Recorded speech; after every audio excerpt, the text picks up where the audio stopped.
Capítulo 34.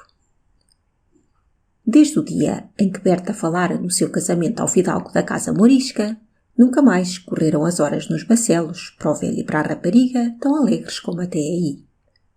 Nenhuma palavra se trocou mais entre eles sobre o assunto, mas fácil era de perceber que ele ainda dominava o pensamento de ambos. Tanto os sorrisos de Berta como aqueles com que Dom Luís lhes correspondia empanavam-os uma nuvem de tristeza. O fidalgo, a cada momento, pensava na separação iminente, na necessidade de dar à afilhada o consentimento prometido e cada vez menos coragem sentia para fazê-lo. Berta recebia como que a projeção da tristeza do velho. Demais, a sua própria crescia à medida que se aproximava o momento em que tinha de realizar-se o sacrifício do seu coração. Sacrifício cuja grandeza de dia para dia mais avultava no seu espírito. Atuou esta influência no estado do enfermo, que ia perdendo o alento adquirido sob a benéfica vigilância da rapariga. Por isso, no dia em que se passaram as cenas narradas no último capítulo e nas quais a intérprida Ana do Vedor desempenhou tão importante papel, Dom Luís achava-se em um estado de abatimento pouco animador. Não saíra esse dia do quarto, como era seu costume quando ia sentar-se com Berta à sombra das árvores. Queixou-se de fraqueza e de frio e ficou na poltrona ao lado da janela a espreitar por dentro das vidraças para as avenidas da quinta. Berta havia por instantes deixado o padrinho para temperar-lhe um remédio, e o doente, ficando só, caíra em uma profunda meditação, seguindo maquinalmente com a vista os movimentos de uma avesita que saltava nos ramos de uma árvore distante. De repente, chamou-lhe a atenção o rumor dos passos de alguém que se aproximava no corredor e que parou à porta do quarto, como se hesitasse ao entrar. — Quem está aí? — perguntou o fidalgo, não vendo aparecer ninguém. A esta pergunta, a porta entreabriu-se e a figura da Ana do Vedor, ofegante pela careira que trouxera de casa do Tomé até ali, desenhou-se no limiar. — Sou eu, o fidalgo dá licença? — respondeu a Ana.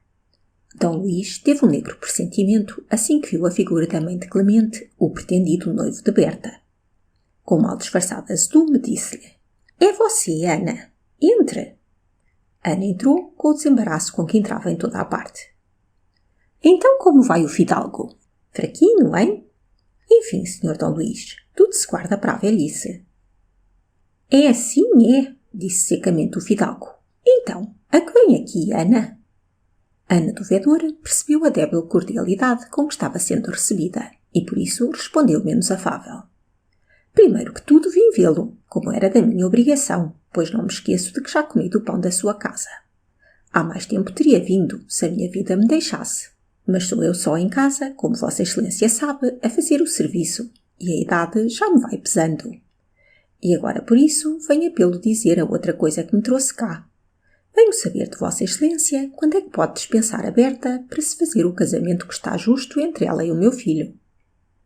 O rosto de Dom Luís passou por diferentes cambiantes de cor, e mais do que uma paixão lhe desenhou sucessivamente no semblante, em traços legitivos, o aspecto fisionómico.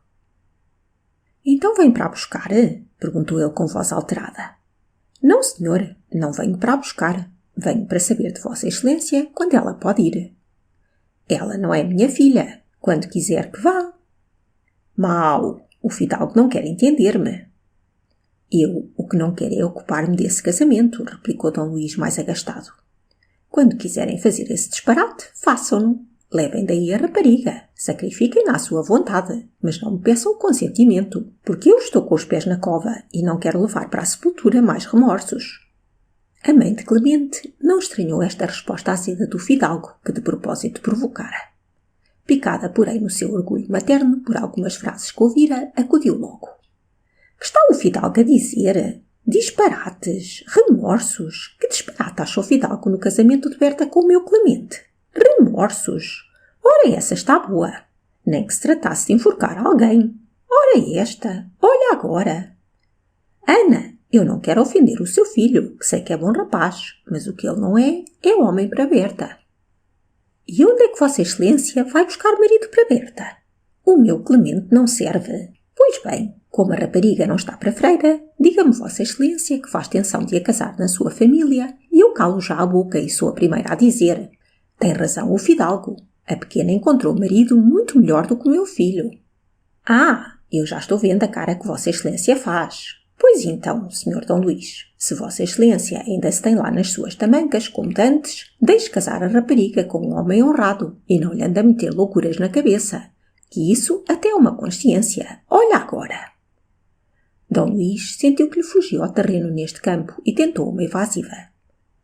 Não teria que dizer a esse casamento se Berta sentisse inclinação para o seu filho, mas... Mas o quê? Pois não foi ela que por sua livre vontade disse que sim? Quem o obrigou? Ora essa? Por comprazer, por condescendência, mas não porque lhe pedisse o coração. Ora, e Vossa Excelência a importar-se com o que pede o coração de uma rapariga. Ora! E por que não? Desgraçada dela se der um passo tal sem que lhe o aprove o coração. Então acha o fidalgo que nisto de casamentos o coração também tem voto? Por certo! O coração de uma rapariga e de um rapaz. Olhem que conselheiros!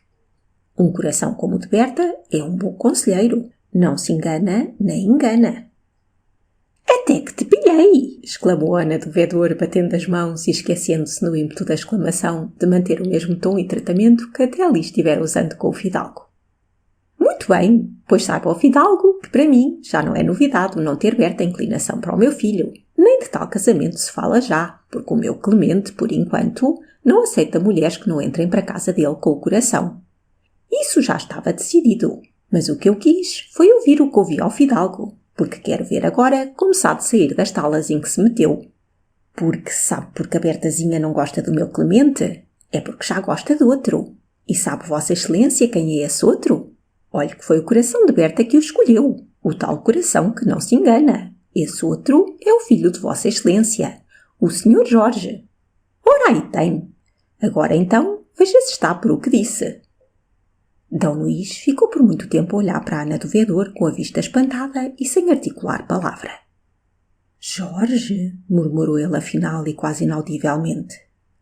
Sim, senhora, Jorge. E o que me diz Vossa Excelência a isto? Jorge, Berta, repetiu a ovelha assombrado com a revelação. Mulher, quem lhe disse isso? Seu filho, entre outros. Jorge, terei por acaso eu sido a vítima de uma intriga infame? Exclamou o fidalgo trêmulo de raiva. Isto é de enlouquecer. Qual intriga nem meia intriga? Isto tudo foi a coisa mais inocente e natural do mundo inteiro. O rapaz gostou da pequena. A pequena gostou do rapaz. O costume, desde o tempo de Adão e Eva. E ninguém soube disso, senão agora. Jorge, oh meu Deus, por que havias de me dar filhos só para me afligirem e envergonharem? Ora, aí está. Até agora, nem o meu Clemente lhe servia para a Berta, em tais alturas a punha. Agora então, já o filho o desonra só por gostar da rapariga. Entendam-no lá. Que tal é o amor que o padrinho tem à afilhada? Eu, cá de mim, não entendo estas amizades de tarraxa. D. Luís não dava atenção às reflexões de Ana. Lutavam-lhe no coração paixões encontradas e violentas. Sob a influência de umas, sentia-se cair em profundo desalento. Outras incitavam-no, pelo contrário, a uma reação desesperada. Tomé não se enganara nas suas previsões. As suspeitas e preconceitos mal abafados no coração do fidalgo contra o lavrador alvoroçaram-se com a revelação que acabara de ouvir. A intimidade de Jorge com Tomé, os serviços prestados por este à casa, a vinda de Berta para os Bacelos, por espontânea deliberação do pai, tudo explicava o seu espírito preocupado por um trama infernal combinado por o fazendeiro. Era a isto que ele queria chegar, bradava irritado o fidalgo. Descobriu-se finalmente o hipócrita. A audácia desta gente não tem limites. Cabem-me os brios e a nobreza da alma destes miseráveis. Rodou em volta de minha casa ao lobo, espiou a presa, atraiu-a a si e feriu-a. Que ambição! Aí está no que deu o desinteresse dos seus atos, a lealdade das suas intenções. Até da filha se servia ao infame, como instrumento dos seus planos e maquinações. Há nada mais vil? Trouxe-me para casa como a víbora que me havia de inocular o veneno. E eu, fraco e tonto pela velhice e pela doença, deixei-me iludir. Oh, mas eles mal sabem com quem se metem e no que se metem. Deviam lembrar-se de que, nos homens como eu, ainda quando a vida se lhe está a apagar, a vontade pode reunir em um instante toda a energia de que precisa para esmagá-los, antes de morrer. E D. Luís, no auge da indignação, ergueu-se da cadeira em que estava sentado e com o rosto afogueado pela ira, os punhos cerrados e os braços estendidos, bradou: E eu esmago-os a todos, se atrevem a vir insultar-me nestes últimos dias de minha vida. Ana tentou acalmar a fúria do fidalgo, mas ele nem já a ouvia. Fraqueando-lhe já a voz, trêmulo, ansiado, banhado em suor frio, continuava em tom cavernoso.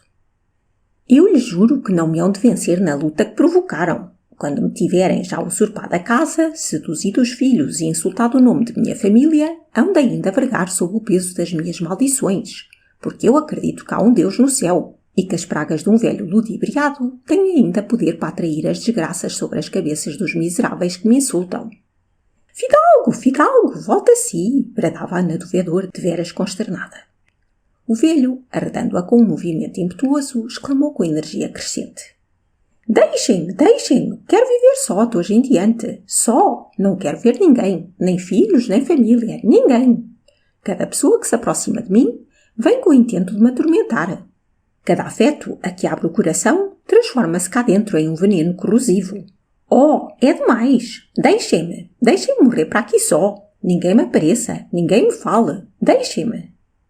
Neste momento, a porta abriu-se e Berta apareceu, atraída pela altercação que lhe parecera ouvir no quarto do padrinho, e perguntou assustada: O que é que tem, Sr. D. Luís? O que lhe sucedeu? O fidalgo exasperado tornou-se com vivacidade ao ouvir a voz e, injetando-se-lhe ainda mais o rosto, bradou: És tu? Que queres? Vens continuar a obra que te incumbiram? Sai daí! Sai! Não me apareças! Não me fales! Não me faças descrer de Deus! Não quero ver ninguém! Já disse! Deixem-me! Berta parou, surpreendida e intimidada por aquela súbita transformação nas maneiras do padrinho para com ela, e ao sair do quarto, saltavam-lhe de sentida as lágrimas dos olhos. Ó Fidalgo! Acudiu Ana do Vedor, cada vez mais assustada pelo estado em que o via. Ó Fidalgo! Olhe que está fora de si! Isso o que é? A pobre rapariga vai a chorar por a maneira por que a tratou. Que culpa tem ela? Coitada da pobre! É o que lucra quando se aproxima de um homem maldito de Deus, como eu sou, respondeu o velho, deixando-se cair na cadeira já desalentado. Não diga essas coisas, que até é pecado. Que motivos tem para essas fúrias? Olha agora! O que eu disse não é para tanto, além de que, sossegue, tanto a rapariga como o seu filho Jorge têm juízo, mais até do que lhes convinha para serem felizes. Digo-lhe eu que mais depressa eles se deixarão morrer, e até parece que estão nessa resolução, do que lhe darão o desgosto de que tanto se receia, não sei porquê. E olhe que o rapaz já não está longe de fazer a tal viagem. A não lhe agradar mais vê-lo morrer, o que o fidalgo deve fazer é...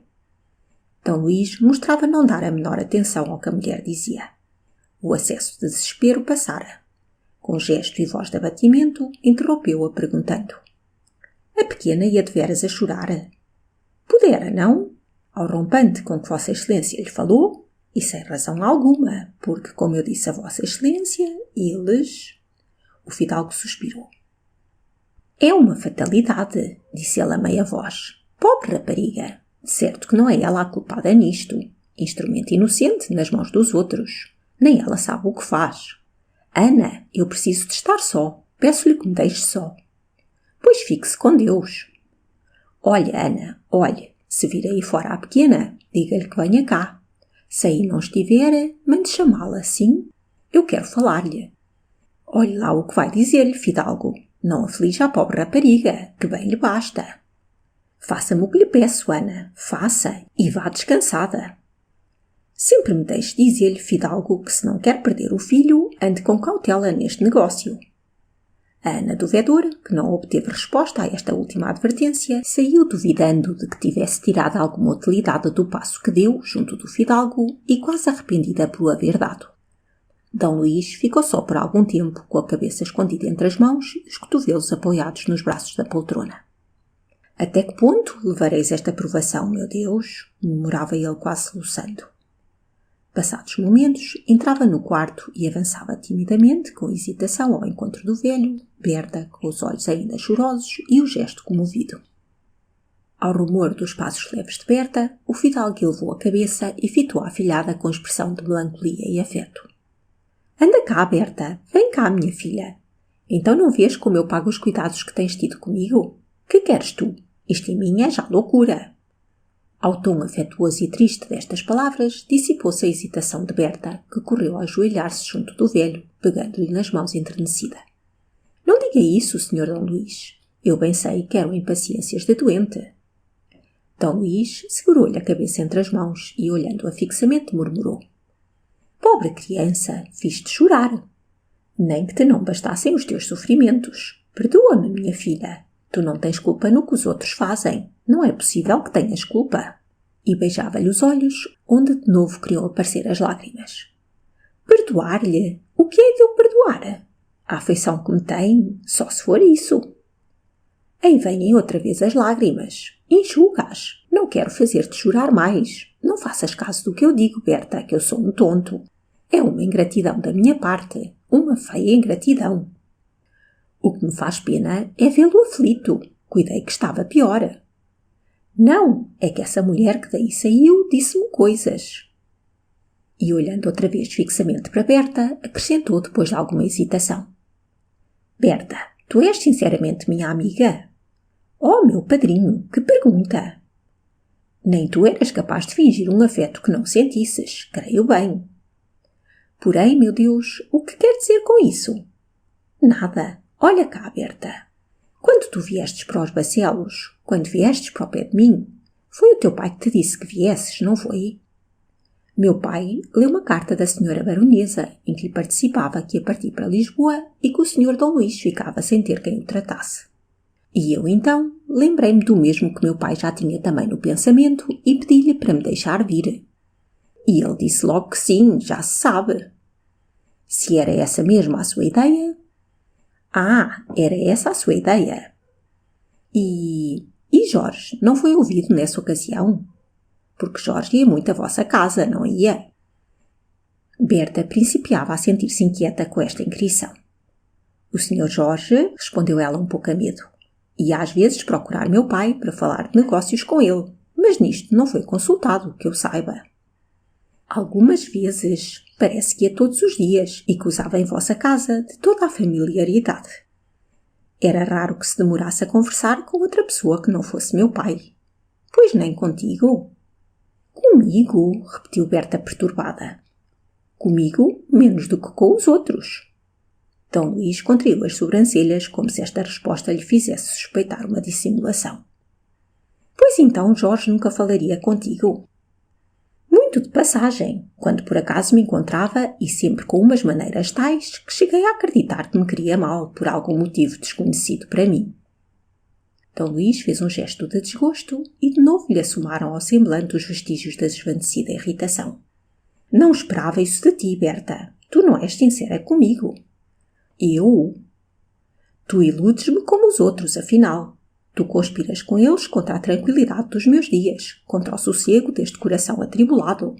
Deus te perdoa o mal que me fazes. Tu, mais do que ninguém, porque te queria de veras. Jesus, Sr. D. Luís, meu padrinho, que quer dizer?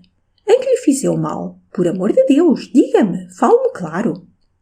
Berta, é preciso que me digas a verdade se queres que eu não suspeite de ti, como suspeito dos outros, como suspeito de todos. É preciso que não dissimules como eles fazem para me iludirem. Mas que quer que lhe diga, Sr. D. Luís? Prometo dizer-lhe a verdade. Nem eu lhe sei mentir. Então, para que me dizes que Jorge te queria mal? Berta sentia-se cada vez mais sobressaltada pelas perguntas do fidalgo, que pareciam dirigir-se ao segredo recatado que ela conservava no coração.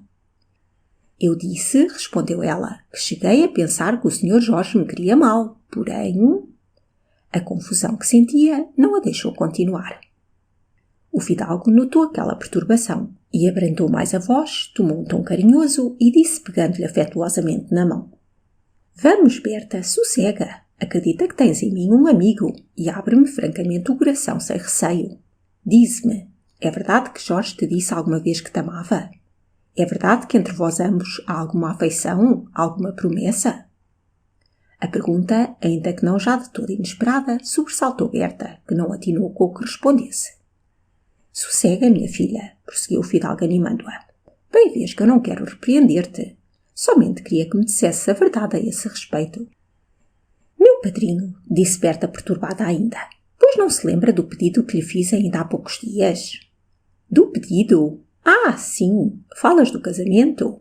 Mas se ele já se não faz? Se foi a própria mãe de Clemente que me contou desses amores entre ti e o meu filho. Oh, não pode ser, exclamou Berta consternada. Como havia ela de saber? Como podia ela dizer isso? O mesmo Jorge lhe o revelou. Jorge, o senhor Jorge, é impossível. Mas por que não respondes à minha pergunta? O que há de verdade em tudo isso? Berta conservou-se ainda algum tempo silenciosa e resoluta. Depois, como se abraçasse um partido decisivo, tornou com maior vivacidade. Tem razão, meu padrinho. Devo dizer-lhe a verdade. Nem ela tem em que me envergonhar. Então é certo? Berta, com os olhos fitos no chão e a voz mal firme, mas exprimindo resolução, principiou. Um dia, o Sr. Jorge apresentou-se em casa de meu pai a pedir-lhe, em nome de Clemente, licença para o casamento que sabe. Como? Foi Jorge que pediu esse consentimento. E antes disso, não tinha ele já dado a conhecer-te? Berta não o deixou continuar. Escute, Sr. D. Luís, que eu prometo dizer-lhe toda a verdade. Meu pai chamou-me para consultar-me a esse propósito. Ah, teu pai consultou-te e esperava que tu recusasses, não é verdade? Eu nunca pensara em casar-me, nunca pensara até no futuro, por isso aquela proposta sobressaltou-me. E respondeste? Depois, o ter sido feita pelo Sr. Jorge mais me perturbava ainda. Sim, porque ele havia-te jurado, talvez. Não havia jurado coisa alguma. Quase nem me falara detidamente desde que eu voltara à aldeia. Parecia fugir de mim. Parecia que a minha presença lhe desagradava, que as minhas palavras o irritavam. Não era possível iludir-me a esse respeito. Afligia-me ver a pouca simpatia que eu merecera, sem saber porquê, a um rapaz que todos diziam tão generoso, tão inteligente e de tanto juízo. E isto era causa para eu muito pensar no que poderia dar motivo àquele proceder dele para comigo. Tinha isto sempre na ideia, observava-o, estudava-o, e foi mau isto, bem sinto que foi mau. Porquê? Porque, quanto mais o observava, continuou Berta com ingênua sinceridade, mais de perto lhe conhecia as nobres qualidades e sentia pouco e pouco em mim uma admiração por ele, uma simpatia, um respeito, Um amor, concluiu D. Luís vendo a hesitação de Berta. Uma loucura, emendou esta, que eu tratei logo de abafar em mim, porque desde o princípio a vi tal como ela era. És um anjo, disse D. Luís afagando-a. Berta prosseguiu. Mas a proposta daquele casamento, feita pelo Sr. Jorge, foi para mim mais uma prova da antipatia que eu julgava merecer-lhe. Pareceu-me quase uma perseguição. Despeitada com ela, disse a meu pai que aceitava a proposta de Clemente. E ele? E eles que disseram? Ficando momentos depois só com o Sr. Jorge e sem que pudesse já reter as lágrimas que me afogavam, perguntei-lhe quais eram as razões que o tinham levado a dar aquele passo e a encarregar-se daquela proposta. Por que motivo eu lhe era tão odiosa? O que é que o levara a fazer-me mal? A mim, que nunca lhe o fizera nem desejara. E ele? Foi então, prosseguiu Berta mais enleada, que imprevisivelmente ele me confessou que o único motivo de todo o seu proceder, da sua aparente má vontade, da dureza das suas palavras, era a afeição que me tinha, e que desde que a sentira, se esforçara por ocultar e vencer, como eu também fizera. Que estava decidida a sacrificá-lo aos seus deveres de família, mas que não queria que o sacrifício ferisse a mais ninguém senão a ele, e para isso procurava sempre desviar de si, pelo seu proceder, as minhas atenções e simpatias. Não o conseguiu, mas que importava. Eu não tinha menos coragem do que ele e compreendia tão bem como ele quais eram os meus deveres, que em mim eram mais fortes ainda. Pobre rapariga, murmurou D. Luís comovido. Assim, posso dizer-lhe que foi aquele o primeiro e o último dia desses amores de que lhe vieram falar, não sei para quê. No mesmo dia em que nos declaramos, no mesmo dia prometemos abafar em nós mesmos essa loucura que nascera sem que o sentíssemos. E tanto que dias depois eu vinha pedir-lhe o consentimento para me casar com Clemente. E teu pai, nada soube de tudo isso? Perguntou o desconfiado fidalgo. Se nós mesmos o não sabíamos, respondeu Berta com ingenuidade. Depois de um intervalo de muda reflexão, D. Luís segurou outra vez nas mãos a graciosa cabeça da afilhada e pôs-lhe na fronte um beijo verdadeiramente paternal. Era bem digna de ter nascido entre a nobreza, disse ele suspirando, quem tão nobremente pensa e procede. Quantas raparigas criadas em palácios deviam ouvir e aprender de ti, Berta? Pobre pequena, o teu sacrifício é grande e custoso, porque tu, com esse coração que tens, se amas, deves amar de veras. Mas bem vês, e tu mesmo o reconheces, é um sacrifício inevitável. Nas famílias como as nossas, há certas exigências tradicionais. Senhor Dom Luís, disse Berta interrompendo, repare que há dias que eu lhe pedi o seu consentimento. Bem sei, Berta, bem vejo que o teu juízo dominou a tua fantasia de rapariga, por isso te admiro, filha. Mas por que levavas também tão longe o sacrifício indo casar-te com um homem que não amavas?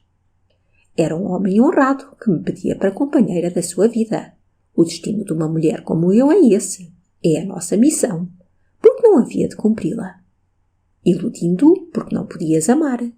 Disse-o a Clemente. Não lhe prometi o que não podia dar-lhe. E ele aceitou. Pediu tempo para pensar. Agora vejo que não.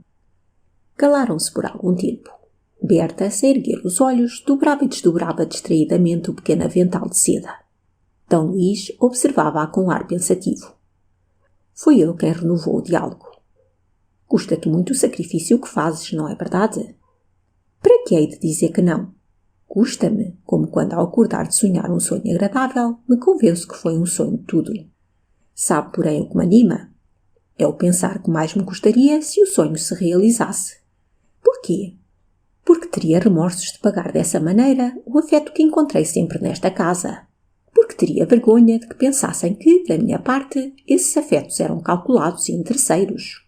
Nós também temos o nosso orgulho, Sr. Dom Luís, acrescentou ela sorrindo.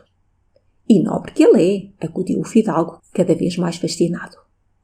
Neste momento, a porta abriu-se e Frei Januário meteu a cabeça pela abertura. Que é? Perguntou Dom Luís irritado. É o Tomé da Póvoa. É o pai dessa menina que a procura. A mim, disse Berta levantando-se. Sim, menina, tornou o padre, e parece-me que procura a vossa excelência também. Pois que entre, respondeu Dom Luís asperamente. Passados momentos, Tomé da Póvoa entrava para o quarto de Dom Luís, com as maneiras respeitosas, mas rasgadas que lhe eram peculiares. Fim do capítulo 34.